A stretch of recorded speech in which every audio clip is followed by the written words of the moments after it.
Hey guys, Rachel here and welcome back to the garden. It's October and there's lots happening in the garden, so I'm really excited this time of year. Every morning you wake up and there's something exciting to look at, something that's grown, something that's changed, something that's bloomed, or something that's germinated. So yeah, just love this time of the garden. So I've got my cup of tea and we're going to have a bit of a look around. Also got some seeds with me. I'm going to just put out some herb seeds. So I've got some sage and also some dill. So I've had these seeds for a few years now. I've been using them for several seasons, and the dill, so this was a free variety. And in my small garden, these seed packets have been more than enough to last throughout for several seasons. The dill has actually gone to seed here, so I've been able to collect lots of seeds. So I've got plenty of dill seeds to last me for many years to go. The sage hasn't survived to flower, so I'm getting low on the sage seeds, but we're going to plant some of those today. And I've got my compost bucket as well from the kitchen. So I fill this up with all of the food scraps, coffee grinds, tea bags, all of that sort of stuff. And when it's full from the kitchen, depending on what we're cooking, sometimes it takes a few days, sometimes it takes a week or so to fill up this bucket. But I bring it out here and put it into the compost so that we can keep on making more and more compost for the garden. With the compost, I actually also collect coffee grinds from the office, from work, and also my husband, he gets coffee grinds from his work, so we have lots of coffee grinds. And as well, we collect up the food scraps from a local cafe. So this really helps me to make enough compost to improve the soil across our garden beds. Anyway, let's go take a look. So we live in a townhouse in a community in Dubai, and we have a small yard, but I do have quite a lot of growing space from our backyard. So if we look here, I have this sort of 3 raised beds here with this section across the back, and I usually grow my tomatoes across the back. This is our first year in this particular garden. We had a similar one in our previous house, but I've just made the beds even bigger. And then we've got these 3 beds across. I've recently added this trellising around the edge, so we'll take a closer look at those cucumbers over there in a moment. And also we have this other bed across the back, and this is the one that I added the horse manure to this year. Some things in here, like this pumpkin, are absolutely thriving. Even the corn is looking really healthy, so this is looking really good. But then I do have some okra and some sunflowers over here which look like they're struggling a little bit. So I'm not sure if that's potentially a bit of issues due to potential pesticides or herbicides that were in that horse manure, that I added to this bed. And then we also have our fig over here. This is a new addition to the garden, the fig, so hopefully it will thrive here in this spot. And just down here, I've recently added a few chili plants that I've been growing from seeds. So I've just popped those into the corner of this bed here, where it should get enough sun.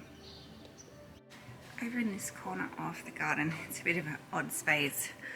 We have the water pump in the corner, but I do kind of use this as a bit of a potting section. So I've got my pots here, and these are the ones I'm going to be putting in my dill and my sage. I've got some lovely kangkong here, which we've been harvesting off for a couple of years. It just keeps on growing back, so this is pretty cool. It's good in these ones because they're self-watering, so you can sort of overwater them, because kangkong does like a lot of water. It's a semi-aquatic one. But I'm going to be planting some dill and sage half in one of these beds, and that will be enough for us to eat off through the season, as well as to dry more for next summer. Also have the compost in the corner, and I've had this clay pots for a few years. They're starting to wear out, and I really like this system because it's small and compact for our small area. I do also often use other big pots across the garden where I fill them up and actually have them, you know, in the soil so that the microbial activity can move between the compost and the actual garden beds. So I use this as well when I have more scraps. But I'm very interested to hear from you what other systems you have, what you would recommend for my space, for me to you know, change to a different system when this one finally gives out. I'm going to add my compost scraps to here, and also underneath I have the almost completed compost too. Okay, so in this one you can see I've got some compost which is going, it probably is a bit dry actually. I need to add a bit of water to this, but this is partially completed, so you can see it's getting that lovely dark black colour, but there's still some chunks that need to continue to break down in this one. So I have my little planter here. I've given the soil some water, and I've also got my little labels, so I'll pop these in. I'm always tempted to think that I'll remember where I've put what, but it's better to just put some labels on things and put our seeds on. So these are the dill seeds. They're quite small, so we'll just gently cover these with some soil and pop them in 1/2 of this planter. And also our sage seeds, again they're quite small, so I tend to heavily sow and I'll either thin or transplant some out to another section of the garden once they germinate, if I get good germination. But like I said, these seeds are already a few years old. Okay, so as we move across this back or side bed, we have this mango, which is a new addition to the garden. It's looking a bit healthy so far. It does have some sun damage on this side, so it was under shade in a pot that I've moved out here, but it does seem to have some nice new growth coming on, so I think that it's going to be okay. And we also have a volunteer melon that's come up the back, and this was sort of sitting in a pile on the ground. Now that I've got the trellis, I've wound it up, and so the top parts are looking much healthier, and you can see it is starting to form some female fruits. So hopefully we'll get germination on these, and maybe I'll get some melons. I don't know if this is from my compost from the Jenny Linds that I've grown in the past, or perhaps just a store-bought melon. So I do love rock melon, so I'm kind of hopeful it might be a rock melon. We'll see how we go. And I have some sunflowers. They're just starting to form some heads, and also here, planted a bit too close, we have our eggplant. So the eggplant is flowering. Hopefully some of those will stick, and we'll start to get some eggplant soon. So move across, we've got a few different types of squash across here. So we've got some green bush and also some yellow paddy pans across here. So we're getting some male flowers, but no female flowers just yet, so hopefully they're on the way. Also have some more melons up the back. These ones I planted myself. These aren't actually the Jenny Lind. See, I try to make markers where I can. And then we have our cucumbers, and again these were just piled up on the ground because it was way too late to put the trellising on. But now that they have the trellising, they're looking really healthy, some really good growth, and getting lots of flowers. These are all male ones so far, but hopefully the female flowers are on the way. You will notice that I have quite a bit of leaf miner on some of my plants. I'm not too worried about this. If the leaves get really bad, I remove them. Maybe I'll spray some neem oil, but I stick to my organic practices. I find that the leaf miner can sometimes damage the plants, but most of the time they're strong enough to power on through. I've also got some jalapenos down here. So these have grown from seed. This black one here is doing a little bit better, a bit bigger. So that'll keep us in jalapenos for the season. My moringa has gone absolutely crazy. It's loving it here. It's looking really healthy. And then behind in the corner, I have my papaya. So hopefully we'll get some papaya fruits this year. Across the back, The sun's come over the wall. I'm a bit late doing the video today. We have some tomatoes, some different varieties. See across this section here. I have some bok choy and also some golden beets that have been absolutely ravaged by the caterpillars. I've been just pulling the caterpillars off by hand. I think I've got on top of it, so hopefully these guys will pull through. This Gigi Misai. This was a great one for us last year. I've definitely planted these too close, so I need to thin them out. But I've got some radish here, which again have been attacked by the caterpillars, but we do have some radish which are starting to develop. So I'll be able to start harvesting these in the next week or so. And that will give these other plants a lot more space to fill out. We have some really nice Pomolo basil. I've been harvesting off this, already making some pesto with my dad while he was here visiting. Purslane, this is just so aggressive. We've eaten so many salads already with this one, and we'll keep on harvesting off that. Pak choy in here. Again, this was a really quick grower. We've harvested many times off this already. And we have this really cool Molokia, this Egyptian spinach. Loving this. A volunteer tomato. I let this guy go. I thought maybe I might get a few early tomatoes from this volunteer. No idea on the variety. We have some marigolds looking nice.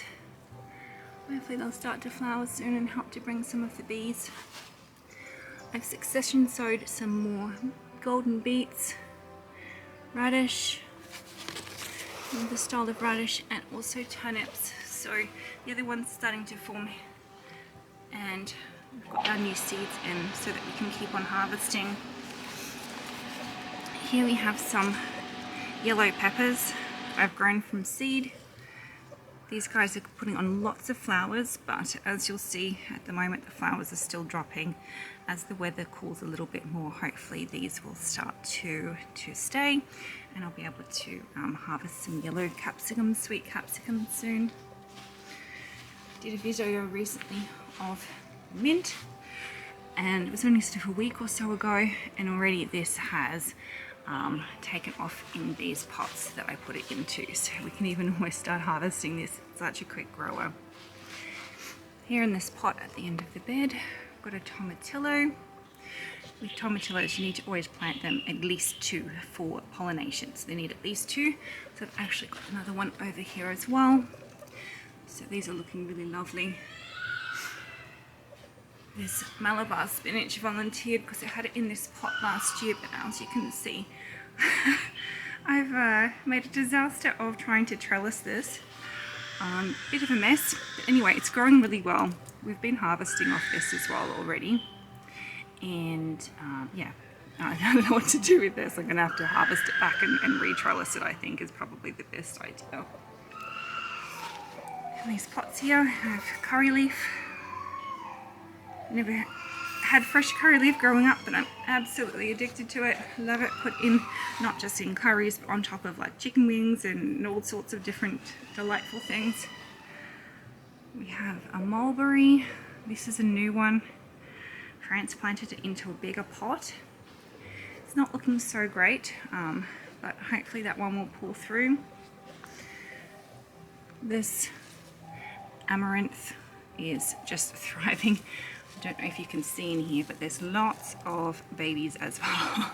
So this just reseeds itself very heavily. As you can see, it has started to try and go to seed as well. So these little sort of bumps in here where it's starting to flower. So I'll have to harvest that to stop it from keep on going to seed. We have our okra, which is looking amazing. These guys grow so quickly once they get established, and we have some flowers forming. So very soon we'll be harvesting some okra. Some more peppers in front of this. This is the Advaski variety from Green Heart Nurseries. I have some baby plants in pots across here. And then we have some Swiss chard. I love the colours on these guys, they're so pretty. Some baby kale.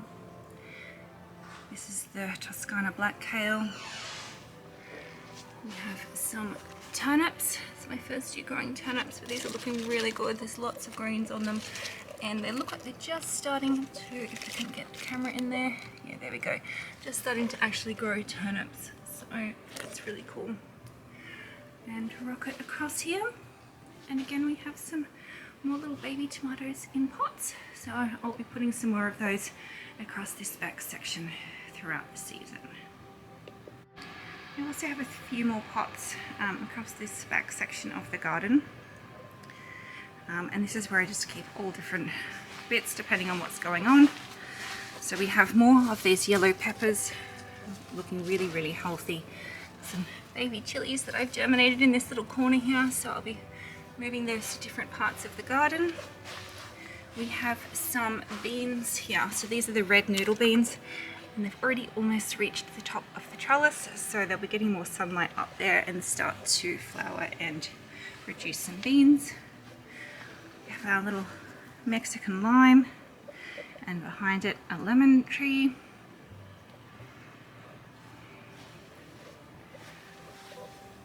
Little eggplant that I've grown from seed here. This is Black Beauty eggplant. It's, of course, you can see this leaf miner here, but it's looking fine. Very sad looking rosemary. It has self-seeded a couple of babies here, so hopefully that will take off soon, and I will have actually rosemary this year again. This one here is the lavender. It survived surprisingly through the Dubai summer. No flowers yet this season. It probably needs a really good harvest. It's a bit, a really good trim, sorry. It's a bit wonky shaped there, but that's okay. We have this one here in this little shady spot. It does well anywhere you put it, but I put it in the shade because it just grows so quickly. But this is the wild thyme or za'atar. A local lady here in Dubai gave this to me. I've had people tell me this is called different things, but the smell of this is beautiful. We've been making teas with it. We also put it in things like pesto or on top of different dishes as well. Some little babies of that za'atar. And here we have a volunteer melon. I did grow melons in this pot before, so I think this is the Jenny Lind. As you can see, I've got one wonky shaped melon here, and it looks like we've got some more flowers that have pollinated, so hopefully we'll actually get some fruit off this guy. Thanks so much for watching. I hope you've enjoyed going around the garden with me. As you can see, I'm super excited about the growing season and everything that's happening in my garden. I'd love to hear from you about what's happening in your garden, if you're having any successes or perhaps any challenges. I know we all do. And thanks so much for watching. Until next time, happy gardening.